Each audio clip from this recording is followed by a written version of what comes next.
Hi there. So I'm on the football pitch at Portsoy today because it probably hasn't escaped your attention that the Youth Championships start this weekend, and for the change, Scotland are going to be playing. For how long remains to be seen, but maybe this year's the time when we'll go past the first round. I'll be watching, but I'll not be glued to the telly. I used to be a much bigger football fan than I am now. I started to lose interest when my home team, Falkirk, that is, started to slip down the leagues. And it won't surprise you to hear that football doesn't figure in the Bible at all.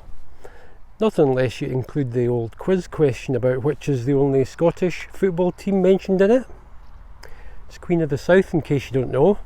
In Matthew 12:42 and Luke 11:31, Jesus says, "The Queen of the South will rise up at the judgment with this generation." There you go. You can impress your friends with that. Or on the other hand, maybe not. Now, football doesn't figure in the Bible, but athletics does. The Apostle Paul refers to athletes in running a few times, including in his second letter to Timothy. And he says in that, if anyone competes as an athlete, he does not receive the victor's crown unless he competes according to the rules. In other words, an athlete who refuses to play by the rules will never get anywhere.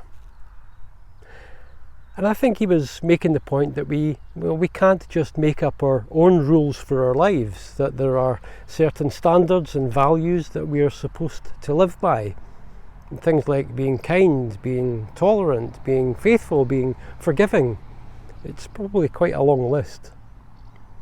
If we don't live by these standards, if we don't put them into action, well, we'll never really get anywhere, will we? We won't win the race, we'll just be disqualified. Nobody wants that. Later on in Paul's letter he says, "I have fought the good fight, I have finished the race, I have kept the faith." And I think that's what we all want to say when the time comes to look back on our lives. Anyway, I hope everyone plays to the rules at the Euros, and I hope the best team wins. I hope it's Scotland. Well, I can dream, can't I?